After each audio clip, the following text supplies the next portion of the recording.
How's it going, everybody? Welcome to Double Clutch Auto Reviews. My name is Mark, and today I am here with the brand new 2022 Jeep Compass Latitude 4x4. This all-new redesigned Jeep Compass was provided to me for the day by Ocean Chrysler Dodge Jeep Ram, located here at 9 Post Road in Westerly, Rhode Island. The people here at Ocean are just truly awesome to work with. They've been very good to me, giving me loads of cars to review for you guys. They also have great customer satisfaction ratings. If you're in the New England area, come check them out. I will put all of their information, including their website links, phone numbers, and address in the description below. The Jeep Compass model has been around since 2007 when they debuted their first generation.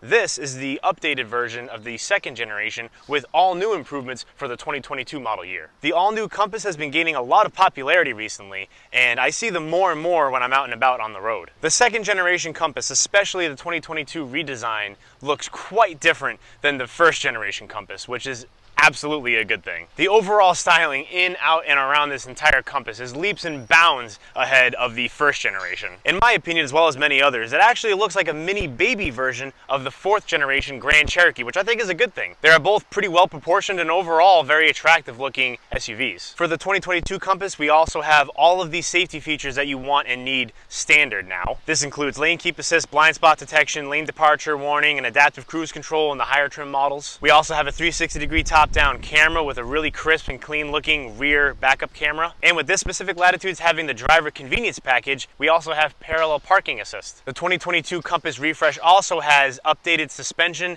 and steering, improving road handling characteristics and ride quality. And now looking underneath the hood of the all-new 2022 Jeep Compass, here we have the 2.4 liter naturally aspirated inline 4-cylinder engine making 177 horsepower and 172 pound-feet of torque. And that's mated to a 9-speed automatic transmission and 4-wheel drive. If you go with a front-wheel drive model Compass, you're going to get a 6-speed automatic transmission, but if you opt out for a 4-wheel drive model Compass, you get a 9-speed automatic transmission. However, there are no upgradable engine options for the Compass. They all come with the same engine in the 2022 model. The fuel economy ratings are 22 miles per gallon city, 30 miles per gallon highway, and 25 miles per gallon average overall. Not bad, but also not great for this segment, right around the middle of the road. When you buy a brand new Compass, you get a 5-year or 60,000 mile powertrain warranty, a 3-year, 36,000 mile basic limited warranty, and you also get introduced into the Jeep Wave customer care program. All right, now climbing on into the interior of the 2022 Jeep Compass. So the 2022 Compass has been notably improved as far as its interior material quality, as well as some of the technology available for this refreshed design. I'm gonna start off with the look of the interior. Overall, not bad. I know this isn't the highest trim model you can get, but for this like mid-range level, the Latitude, it's definitely not a bad place to spend time. I will say a lot of these buttons, switches, the steering wheel, and even the infotainment system remind me of the Wagoneer that I reviewed for you guys a little while ago here at Ocean as well. They borrowed a lot of things from that vehicle and put them into the newly designed Compass. Well, first take a look at the steering wheel. Overall, it has a subdued yet still sleek design, pretty much straight out of the Wagoneer, as I just said. Has a nice thickness to it. On the left, we have our gauge cluster controls, and on the right, we have our cruise control buttons. Looking at our gauge cluster, we have the tachometer on the left and our speedo on the right. That's pretty standard. We also have our coolant temperature gauge and our fuel gauge. And now if you want to go to the screen setup mode, you just go to screen setup right here and push OK. You can set up all your different configurations for what widgets you want right in dead center in your gauge cluster.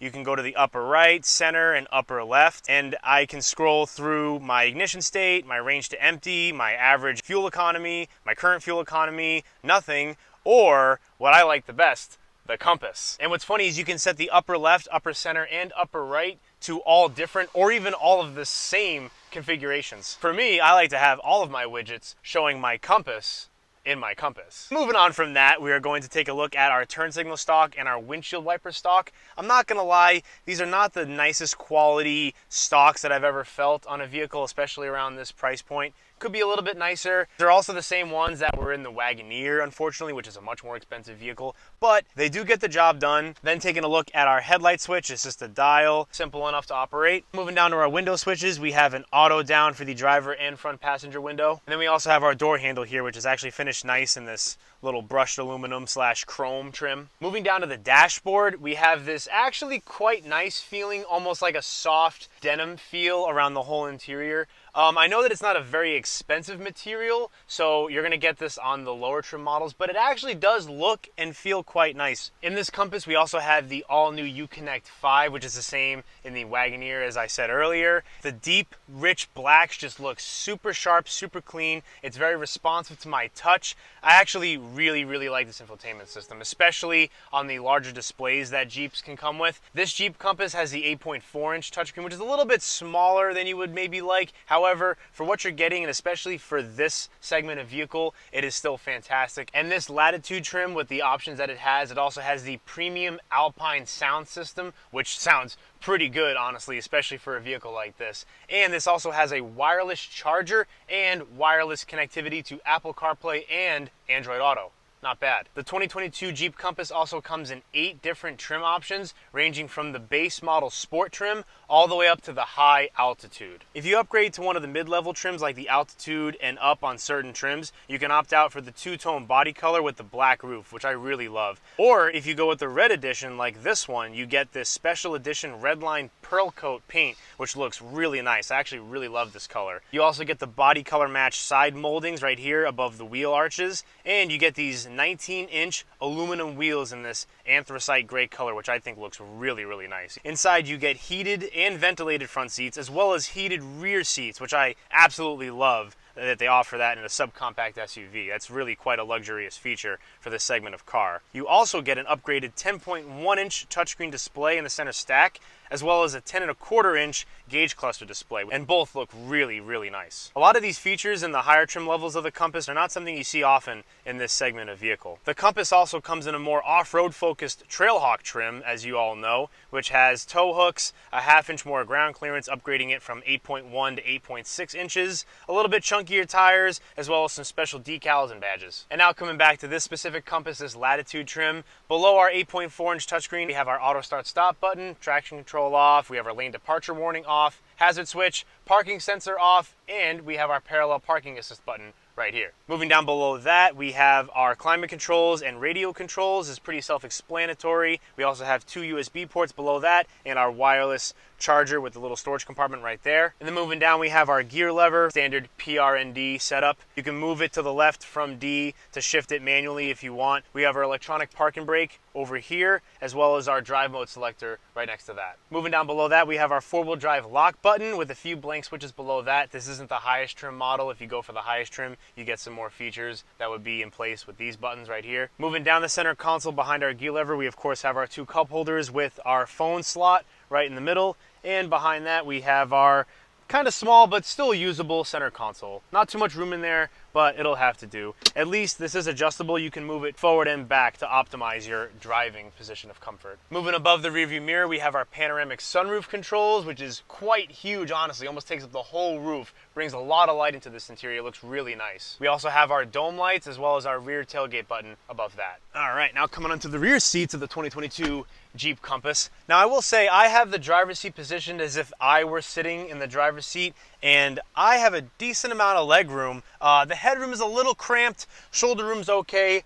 I definitely wouldn't want to sit back here with 3 people for a long ride, but if you have 4 passengers, 4 adult passengers, I think it'll be fine for you. I'm around 5'11", just a little bit under 6 feet depending on how confident I feel that day, and I'm about 200 pounds, and I could fit relatively comfortably back here for a decently long ride. I wouldn't want to spend all day back here, but for what it is, especially if you're transporting children a lot as well, this will definitely do for you as far as leg room. Headroom though, maybe not so much. Might want to opt out for a little bit bigger vehicle if you're going to have taller passengers in the back lot. For the Latitude trim, we also have our rear climate control vents for rear passengers. We also have 2 USB ports, and below that we have a household outlet and a 12-volt outlet. Unfortunately, in the Latitude trim, we don't get heated seats. That's only if you upgrade to the limited or above, I believe. Other than that, there's not really much else going on with the rear seat of the 2022 Jeep Compass, except for, of course, our pretty standard across the board, our rear seat pouches, as well as our side door cubbies with a cup holder on each side.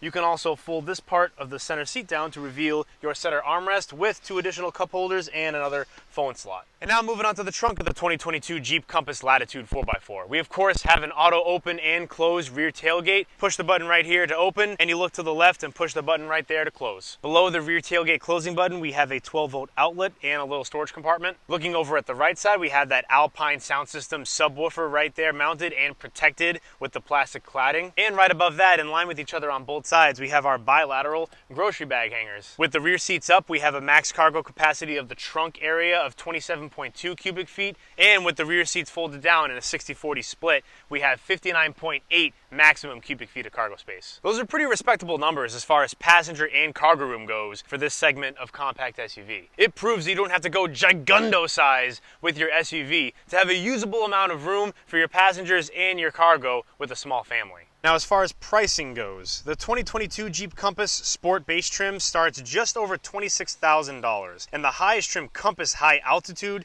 starts just under $37,000 and can get up to just under $41,000 fully loaded with all the available options. This particular Compass Latitude that I'm driving now with its optional equipment comes in just under $38,000. That is definitely a little more expensive than some of the competition, especially from the Japanese or South Korean brands that pretty much range right around the high 20s or low 30s mark. However, you have to consider the more opulent experience you're getting with the upgraded interior materials as well as the improved ride quality from the previous generations, as well as you're also paying for that Jeep name premium. To some individuals, that Jeep name cachet definitely means something, and for what it's worth to them, they'll either be willing to or not willing to pay that premium for it. All right. Fire this bad boy up. The driving position's fairly comfortable. I have plenty of room with my shoulders and of course headroom as well. It's a little bit cramped as far as narrowness goes in the legroom department. Someone that likes to sit really wide stance might not feel so comfortable with the center console coming out like this, but overall I like it. It's very comfortable for me.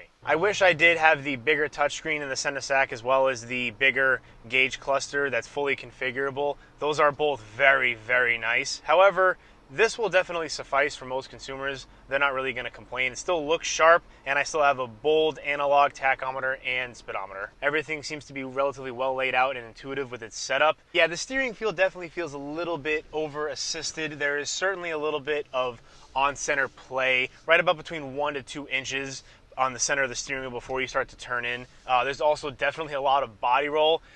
Besides the point, this is definitely not a sports car, not to be treated as such. If you want a sportier SUV, this definitely isn't the one either. It is pretty much a family SUV focused on comfort and features that it has, not driving experience. Now, as far as the ride quality is concerned, it soaks up the bumps pretty well. I don't think it's the best thing that I've ever ridden in, especially in this class, this subcompact SUV class of vehicle, but for what it is, it rides relatively nice. Your passengers definitely won't be complaining of the bad ride quality with this. Jeep did a pretty good job of engineering the suspension to soak up bumps pretty well. Wind noise is minimal. The front visibility is great. I feel like I can see everything. The rear visibility though, that rear windshield could be a little bit bigger. It's a little bit harder to see below that rear windshield, but with the backup camera and the 360-degree top-down camera, I don't think you'll have a problem at all because you can use that and obviously see everything around you with that technology. All right, flooring it.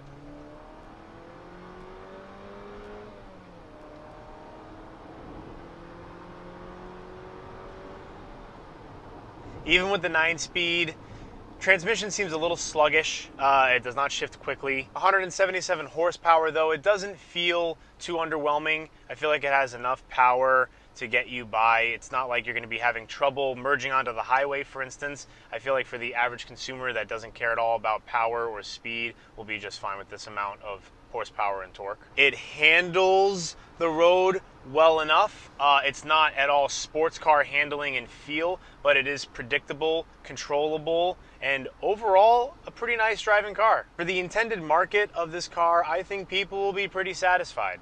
Now, I know that the Jeep Compass in previous years, especially the 2007 model, has not had a good reputation for reliability concerns. However, a lot of the other models have done much better as far as the reliability, so I'm hoping that this one, the 2022 brand new refresh edition of the Compass, will be much better in that department. All right, I'm gonna try a full throttle dig with manual mode on. Let's see how that goes. Ready, go. That's at least like a solid second plus before the transmission actually shifts when you pull the gear lever back. But I will say Jeep did get that right as far as the transmission orientation goes in like a sequential gearbox setup. If you push it forward, it shifts down. If you pull it back, it shifts up. So at least they got that right. So I just listened to the sound system with the bass all the way up, and this premium Alpine stereo system actually sounds really good. I don't know if it's quite as good as the Wagoneer, but definitely better than the Jeep Rubicon, I will say. It has good, clean bass. It's not the loudest system I've heard, but for a factory system that comes with the car as an option, I think it's really, really good. It will certainly satisfy most customers. The sound is crisp, clean, it's really, really loud, it vibrates really nicely, but it doesn't rattle anything in the interior. I'm a big fan of it. They've done a nice job with that. I also have to say I very much like the radio control setup behind the steering wheel right at your middle and ring finger. They're very intuitive and user-friendly, very easy to figure out. I've been using them this whole time. I've also used adaptive cruise control. It's very nice, it works well. There's a clear picture. It says adaptive cruise control ready. I have it set to the distance I want for following the car in front of me, as well as my speed. It adapts accordingly. I had it set at 72. I got all the way up to the car in front of me right now and it canceled it right away, but it kept that safe distance as I had set. Works very well. I'm not gonna lie, I do think it is a little bit on the pricier side, especially for the size of the vehicle that you are getting.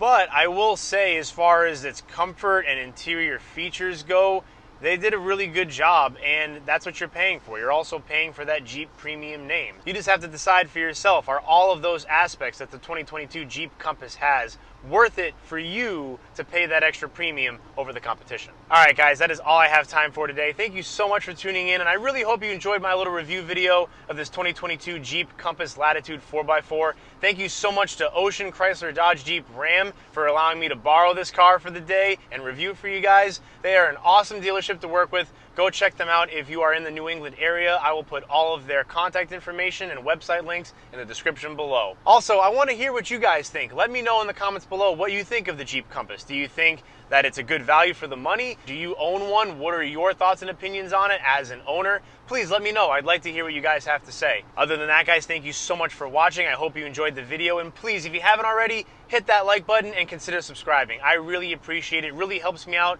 to grow my channel, and it means a lot to me. So take care, guys. Have a great rest of your day. Stay safe out there, and I'll see you all in the next review. Peace.